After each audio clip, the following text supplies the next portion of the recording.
Hi, everyone. Welcome to episode number 26 of the Atlas Annuity podcast. I am your host, Marty Becker, and the owner of Atlas Financial Strategies in St. Louis, Missouri, where we specialize in safe money retirement planning. In today's episode, we're going to address the topic of the letter grading of annuity companies and if they're important. And the answer is yes, they are important to pay attention to. But they're not the only thing to pay attention to.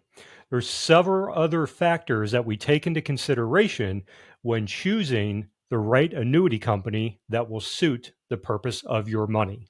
So first, let's talk about how these insurance companies and life insurance companies are the ones that issue annuities. So let's talk about how these life insurance companies get their letter grades. So there's really four different grading services out there: AM Best, S&P Global, Moody's, and Fitch. There are several others, but these are the ones that you're going to see the most often. And what they do is they will basically look at a insurance company / annuity company's financials, and they will give them a grade from anywhere from very strong to weak to even to insolvent. And the stronger and the more stable the investment portfolio of the annuity company, the higher the letter grade that they receive. Now, what determines the letter grade that an annuity company will receive all depends on what they do with your money once you send it to them and how they invest it from that point on to back up all the policies that they hold. So annuity companies, again, which are life insurance companies, by nature are not allowed to risk your money in the stock market or any type of other risky investments. What they do is they invest in NAIC grade bonds. These are investment grade bonds, and NAIC stands for National Association of Insurance Commissioners. Now, these bonds will be graded anywhere from an NAIC 1, which is the highest safety possible, all the way to an NAIC 6, which is a bond issued by a holder that could be in near default.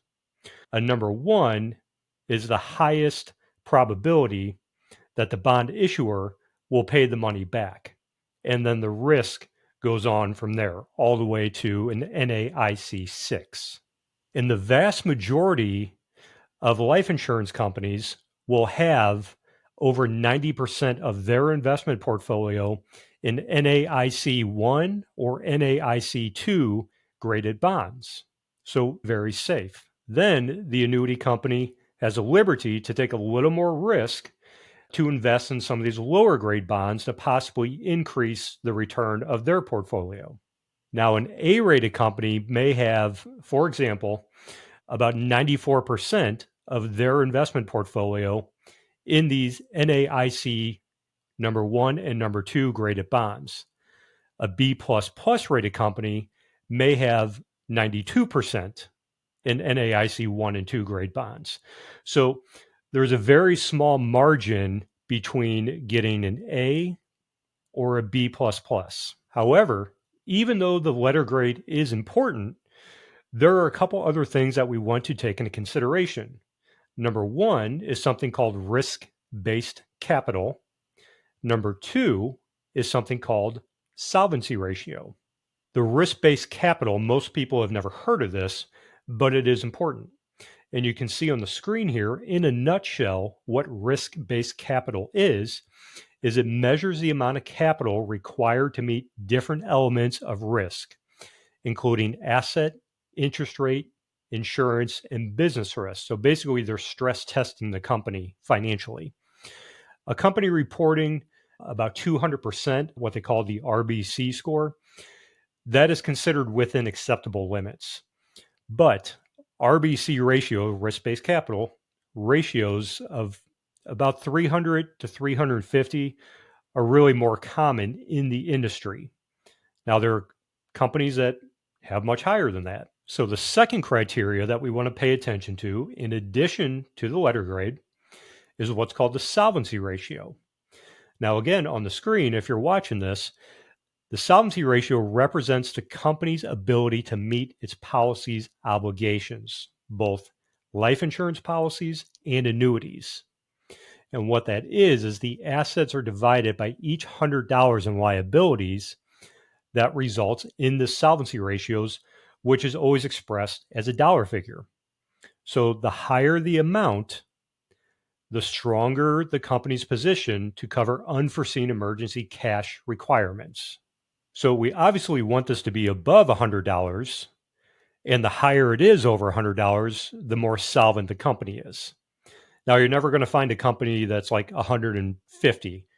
These are going to range somewhere between 102 to 110, maybe 113 if it's like a super, super strong company. So let's go back to the original question, which is, should I only stick with A-rated companies? Again, the letter grade is important, but it's not the whole picture. And I would never suggest going below a B++. But we also need the entire picture that includes the RBC score and the solvency ratio. And right now, I know for a fact that there are some B++ companies that have a higher risk-based capital score and a much higher solvency ratio than some highly rated A companies. So personally, I would rather see you go with a B++ company with a higher risk-based capital and a higher solvency ratio that's going to give you more benefits than an A company with lower risk-based capital and lower solvency ratio that's going to offer you less benefits. Hopefully that makes sense. But at the end of the day, like I tell all of my clients, this is your money.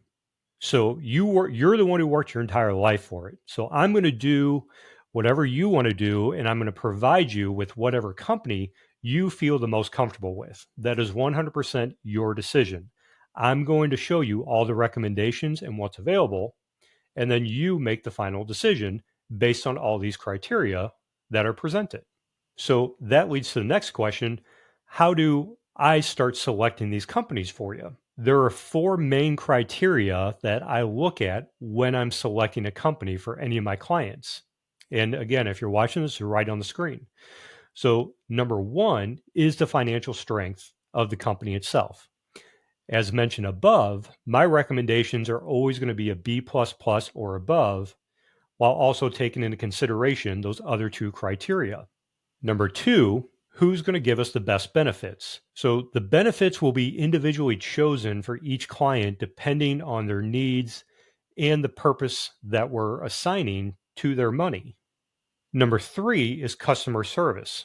And believe it or not, this is a big deciding factor for me, because if a company keeps me on hold for 30 minutes or so when I call in and have a question, and I'm the guy who's bringing all the money through the door, God only knows what they're going to do to the client if they have to call.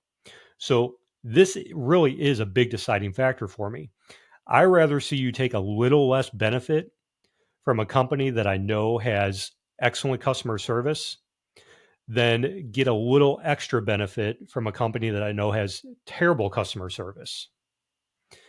And then number 4, the highest payout or potential growth.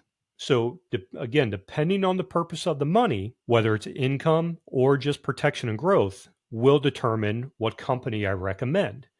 Because one company that is dominating in the guaranteed income portion probably will not be the same company that I'm going to recommend for protection and growth.